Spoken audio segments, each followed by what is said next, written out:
তো ২০২৩-এ সাজেকে যাওয়া নিয়ে জনির সাথে আমার মিসআন্ডারস্ট্যান্ডিং ছিল। সাংসারিক দায়িত্বহীনতা, আমার কাছ থেকে টাকা নেওয়ার প্রবণতা, এগুলো নিয়ে আমাদের ঝামেলা বা অশান্তি তুঙ্গে ছিল। এবং ডাইনিকে যখনই এগুলো নিয়ে জানাতাম, ইনফর্ম করতাম, ডাইনি জনির সাথে একরকম কথা বলে জনিকে মেইনটেইন করতো। আমার সাথে আরেক ধরনের কথা বলে আমাকে বোঝাতে চাইতো এবং বোঝাতে চাইতো সময় দিতে, জনি ঠিক হবে। জনি না পারলে আমি যেন আমার স্যালারির সমস্ত টাকা সংসারে ইনভেস্ট করে ফেলি। সাজেক থেকে আসার পর পোষ্য কুকুরের সামনে পর্যন্ত এগুলো নিয়ে আলাপ আলোচনা এবং পুরোপুরিভাবে আমি ওর থেকে সেপারেট হওয়ার জন্য ডিটারমাইন্ড ছিলাম। তখন আমাকে বলা হয়েছে আমার বাচ্চার প্রতি কোনো মায়া নাই, যেটা বাংলাদেশে স্বাভাবিক। বাচ্চা হয়ে গেছে মানেই বাচ্চাই ধ্যান জ্ঞান সব। এমনকি বাচ্চার জন্যই মুখ বুজে পড়ে পড়ে জামাইয়ের হাতে, স্বামীর হাতে মার খেতে হবে, সেটা আপনার নিজের পছন্দে বিয়ে হোক অথবা পরিবার থেকে আপনাকে বিয়ে ধরে বেঁধে দিক, যাই হোক না কেন। আর বাচ্চার জন্য কেয়ার করা, বাচ্চার জন্য একদম রক্ত জল করে দেওয়া, এগুলোর দায়িত্ব শুধুমাত্র বাচ্চার মায়ের। হ্যাঁ, বাচ্চার বাপের দায়িত্ব এতটা মায়ের মতো হবে না, এত বেশি দায়িত্ব মনে হয় নিতে হবে না। তখন ডাইনি আর পোষ্য কুকুর এগুলোর কোনো সমাধান করতে পারে নাই। ইনফ্যাক্ট পোষ্য কুকুরের পেছনে ডাইনি আমাকে বলেছিল যেন অর্থকে ওইখানে ঢাকায় রাখি আর আমি গিয়ে আমার স্কুলের জব কন্টিনিউ করি। তাতে করে জনিও অর্থকে যেই পরিমাণ সময় আমার স্কুলে থাকার কারণে চাকরির জন্য অর্থর পিছনে ব্যয় করতো, সেই সময়টা কাজে দিতে পারবে এবং এতে করে হয়তোবা আমাদের ফিনান্সিয়াল বা ইকোনমিক দিকটা আরেকটু সলভেন্ট হওয়ার দিকে এগোবে। কিন্তু জনি ওই টাইমে বেঁকে বসে। আমি অর্থকে রেখে আসতে চাইলেও ও রেখে আসতে চায় না এবং ওর চোখে নাকি বাচ্চাকে রেখে আসার সময় একদম জল পড়ে যাচ্ছিল। ওর কথা ছিল বাচ্চা যেখানে থাকবে আমারও সেখানে থাকতে হবে, ওকে ঢাকায় রাখতে প্রবলেম নাই যদি আমি থাকি। এদিকে আমার এখানে জব, তার মানে আমাকে জব ইনডিরেক্ট ছাড়ার জন্য ও তখন বাধ্য করতে চাইছিল, যেটা পোষ্য কুকুর বা ডাইনির মাথায় ঢুকছিল না। তো পরে ওকে আমি আগে পাঠিয়ে আমি অর্থকে রেখে পরে চাঁদপুরে ব্যাক করি, সেটা নিয়েও আমার সাথে তুমুল অশান্তি হয়। এবং ও একা যখন আমার কাছে অর্থকে সহ রেখে ও চাঁদপুর ব্যাক করছিল তখন নাকি সে কান্না করে দিয়েছিল, সেটা নাকি পোষ্য কুকুরকে কি নাড়া দিয়েছে কি আর বলি। তো জনি এতই ভালো, এমনকি ডাইনি আমার এই সেকেন্ড প্রেগনেন্সির সময়ও ডাইনি তার ডাইনিং টেবিলে বসে আমার সামনে জনিকে বলছে যে তুমি অ্যাজ আ ম্যান তুমি খারাপ না, আমি এটা বলবো না, মানুষ হিসেবে তুমি খারাপ না। মানে জনিকে সব দিক থেকে গিয়ে মাথায় তোলা বা তোল্লাই করা, কিন্তু মানে কি করলে কোনটা করলে আমাদের সলিউশন হবে সেটার দিক থেকে কখনোই কোনো মানে প্রবণতা ছিল না। এবং অনেক রিলেটিভস বা অনেক অ্যাকোয়েন্টেন্সদেরকে বলতে শুনেছি যে আমি কেন আমার ছেলেকে ডাইনির কাছে রাখিনি। তার কারণ হলো আমি যখন চাঁদপুরে ব্যাক করলাম এবং এরকমভাবে মনে হয় প্রায় অর্থকে আমরা আমাদের কাছ ছাড়া রেখেছিলাম মাত্র 1 মাস, সেই 1 মাসেই ডাইনির পরিবারের সদস্যরা অতিষ্ঠ হয়ে গিয়েছিল, এখানে সেখানে ঘুরতে যেতে পারছিল না, তাদের প্ল্যান এক্সিকিউট করতে পারছিল না। প্লাস আমি যখন আবারও ঢাকায় যাই এবং জনির থেকে সেপারেট হব ডিটারমাইন্ড হয়ে আবার আমি সেকেন্ড টাইম যাই ঢাকায় এবং আর জনির সাথে ফিরবই না, এরকম কিছু কথা বলি। তারপরে আমি বলি যে ডিভোর্স বা সেপারেশনের সিদ্ধান্তে না আসতে পারলে আমি টোটালি আমি আলাদাই থাকবো এবং এই কথা বলে আমি বাসা থেকে বের হয়ে যাই। আমাকে চাচ্ছিল জনির সাথে চাঁদপুর ব্যাক করাতে বিভিন্ন বুজুং বুঝিয়ে, যেগুলো আগেও করেছিল। তো আমি সেটা মানতে চাইছিলাম না। তো আমি কি করি, লোকনাথের স্বামীবাগ লোকনাথ আশ্রমে আমি আমার নিজের জন্য একটি রুম রেন্টে নেওয়ার জন্য বের হই।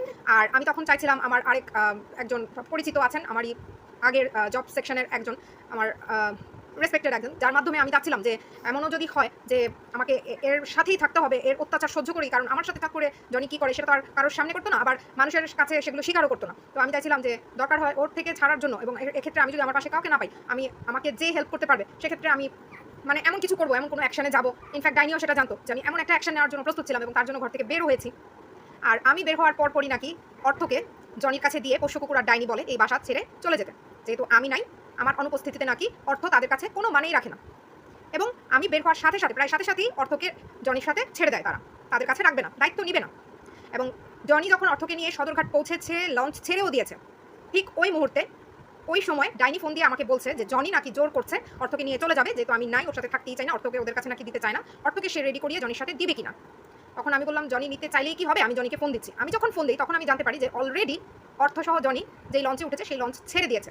আর ডাইনি আমাকে তখন বলছে যে সে আমার কাছ থেকে এমন একটা ভাবে বুঝাতে চাইলো যে জনি অর্থকে জোর করে নিয়ে যেতে চাইছে, সে অর্থকে রেডি করে দিবে কিনা, মানে পারমিশন নেওয়ার একটা মতো করে ফোনটা দিল। ঠিক তার 2 থেকে 3 মিনিটের মধ্যে জনির কাছ থেকে কথা বলে আমি জানতে পারলাম যে জনি অলরেডি লঞ্চ ছেড়েও দিয়েছে এবং সত্যিই তাই। তখন ওই অর্থের জন্যই আমি আবার লোকনাথ বাবার আশ্রম বা অন্য আমার আরেকটা যে টার্গেট ছিল সেগুলো সব প্ল্যান ক্যান্সেল করে আমি জনি যেই লঞ্চ ধরেছে তার পরবর্তী 1.5 ঘন্টা বাদে আরেকটা লঞ্চ ছাড়ে, সেই লঞ্চে করে চাঁদপুর আসি। অনেকেই আমাকে বলতেন কেন আমি ডাইনির কাছে অর্থকে রাখিনি বা 1 মাসের জন্য রেখেছিলাম, তখন থেকেই কেন ওর কাছে থাকতে দেইনি ডাইনির কাছে। নাম্বার 1 কজ এটা যে আমার অনুপস্থিতিতে ডাইনি অর্থের জন্য মহাব্বত ফিল করে না, কোনো কিছু কানেকশনই ফিল করে না, যে কিনা অর্থের যার সাথে আমার ঝামেলা চলছে তার সাথে ছেড়ে দেয়, বাসা থেকে বের হয়ে যেতে বলে, বাসা থেকে বের করে দেয়। আর এখন বলবে এগুলো সব মিথ্যা, কিন্তু এগুলোর প্রমাণ আছে। কারণ ওই সময় ডাইনির বাসায় এমন একজন ছিল যে হয়তো এখন থাকে না, তখন ছিল, এবং তাকে তো সব সময় ডাইনি আর পোষ্য কুকুর মিলে হুমকি ধামকি দিয়ে মুখ বন্ধ করে রাখে এবং তাদের ফ্যামিলিটাকে ডাইনি অনেক হেল্প করে বিধায়, সাপোর্ট দেয় বিধায়, আর্থিকভাবে সাপোর্ট করে বলে তারা চুপ মেরে থাকে। আমি তাদের অসম্মান করছি না, কিন্তু আমি বোঝাতে চাইছি ডাইনির চরিত্রটা কেমন। আর যারা এতদিন আমাকে বলতেন যে আমি কেন অর্থকে ডাইনির কাছে রাখলাম না, বা রাখলে তো আমাদের জন্য, আমার জবের জন্য ভালো হতো বা আমাদের ক্যারিয়ারের জন্য ভালো হতো, তাহলে জেনে নিন যে এই কারণে আমি অর্থকে রাখতে পারিনি, কারণ সে অর্থকে রাখতেই চায় না। জনির সাথে ফেরত পাঠিয়ে দিয়েছে। তারপরে জনি বলেছে যে আমার অনুপস্থিতিতে জনিকে এমন এমন কথা বলেছে যে ও কখনোই আর আমার অনুপস্থিতিতে বা আমি ছাড়া অর্থকে পাঠাবে না ওইখানে, গেলেও অর্থের সাথে আমার থাকতে হবে। এগুলো সব মিথ্যা, সব মিথ্যা। ডাইনি যা বলবে সেটা সত্যি, আমি যা বলবো সব মিথ্যা। এমনকি আমার সেকেন্ড প্রেগনেন্সির টাইমেও যখন একদম ফার্স্ট মান্থ রানিং আমি ঢাকায় ছিলাম অর্থকে নিয়ে, তখন আমার যেই বড় বোন কাজিন আমাকে এত হেল্প করলো এই আমার অসুস্থতার সময়, সেও এরকম ডাইনিকে জিজ্ঞেস করছিল যে তাহলে অর্থকে এখানে রাখলে কি সমস্যা। ডাইনি কথাটাকে জাস্ট ঘুরিয়ে ফেললো, একদম ধামাচাপা দিয়ে ফেললো। অর্থ না এখন আর কি মা বাবার কাছে থাক, কিন্তু আগে যেটা বলতো যে পোষ্য কুকুরের বউ যতদিন ছিল না, না হয় রাখা যেত। পোষ্য কুকুরের বউ যদি আগে থেকে জানতো ও এখানে থাকে তাহলে একটা ব্যাপার ছিল, এখন পোষ্য কুকুরের বউ এখানে। তো বর্দি যখন এই জিনিসটা তাকে ডাইনিকে আস্ক করে, তখন তো পোষ্য কুকুরের বউ কিন্তু মানে বাংলাদেশ আর নাই। কিন্তু ওই যে নিজে যে অর্থকে বের করে দিয়েছে জনির সাথে, এটাও বর্দিকে জানতে দিতে চায় না, বা অন্য কোনো রিলেটিভ, মানে এই যে এত ঘটনা, এগুলো কিন্তু কেউ জানতো না, ঘুণা করেও জানতো না। যে একজন জানতো তাকে তো এমন হুমকি, মনে হয় যেন প্রাণ নাশের মতো করে হুমকি, এবং এমন দুর্বল জায়গা মানে চাল করে ধরতো, যার জন্য তারা কখনোই মুখ খুলতো না বা খুলে না। হ্যাঁ, বর্দিকে এরকম বলে বুঝিয়ে। তো আমি না যেটা করতাম, আমি তো সব অনেক কিছু চেপে রাখতাম, চাপিয়ে রাখতাম। সে আমার সাথে কি করে না করে আমি হচ্ছে কারোর সাথে বলতাম না। কারণ কি, এই বলা বলিটা করলে যেই প্রবলেমটা হয়, দেখা যায় আমি বলেছি একভাবে, সেই কথাটা হচ্ছে মানুষ টু মানুষ, ম্যান টু ম্যান, মুখ থেকে মুখ ঘুরে কথাটা অতি রঞ্জিত হয়ে বা অতি বিকৃত হয়ে ঠিকই ডাইনির কানে পৌঁছালে, তখন ডাইনির সাথে আমার আরও মানে কি বলবো, এমনিতেই তো ডাইনি আর আমার সাপ নেউলে আরও বেশি সেটার মধ্যে মনে হয় যেন আগুনে ঘি ঢালা হয় বা ঘায়ের উপরে নুনের ছেড়ে দেওয়া হতো। আমি কিন্তু সেই জন্যই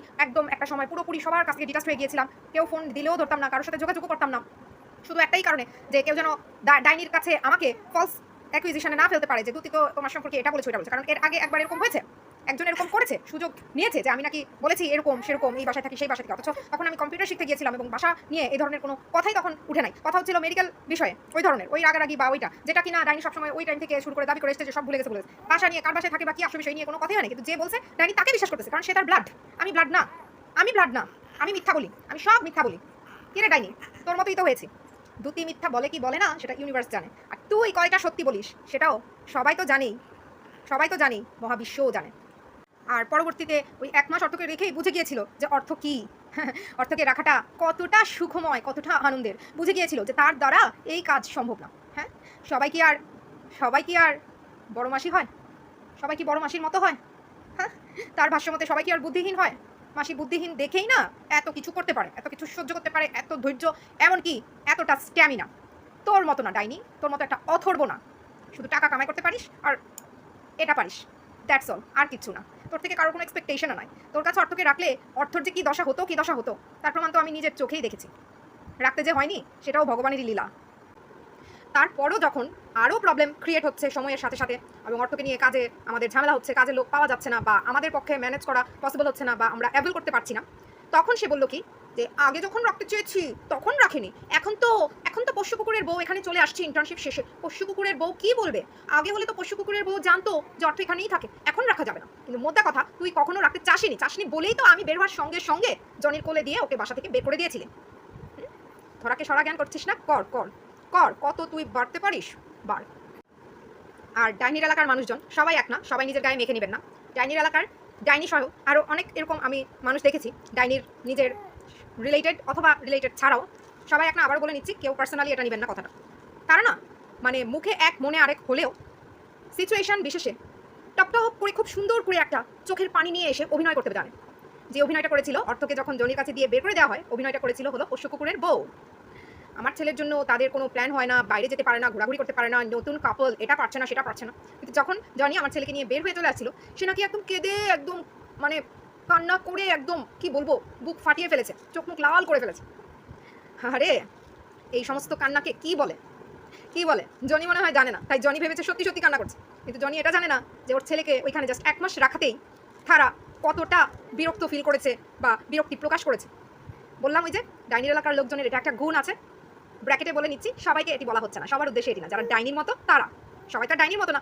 তো ডাইনি তো আবার ডাইনির নিজের মতোই ধরে এনেছে পছন্দ করে, পরে আবার পছন্দও হলো না, তখন আবার তোষামকে মনে ধরেছে, তাই বলছে তোষামটাকে আগে পেলে খুব ভালো হতো, এই মেয়েটাকেই বউ করে আনতো। এগুলো তোষামের ফ্যামিলির সাথেও শেয়ার করেছি, শুনেছি। বড় মামি বলেন, তারপর বলু কাকু স্বর্গীয়, এদের সবার কাছে বলেছে, সবার কাছে। তো আমি এটাই ভাবি, পশু কুকুরের বউ আমার ছেলের জন্য চোখের জল 2 ফোঁটা ফেলেছে, যাক এটার জন্য হলেও ওর প্রতি আমার একটা কৃতজ্ঞতা থাকা উচিত। যদিও আমি জানি এটা ডাইনিরই স্বভাব, ডাইনির এলাকার মানুষ তো নিজের মতো নিজের এলাকা থেকে তো ধরেই এনেছিল একদম মাখো সন্দেশ হয়ে থাকার জন্য। পরে কিভাবে যেন সন্দেশের দুধে একটুখানি চনা পড়ে গেছিল, কবিরাজ ধরে চনা সরিয়ে এখন সন্দেশ তো দূর, একেবারে জমে ক্ষীর।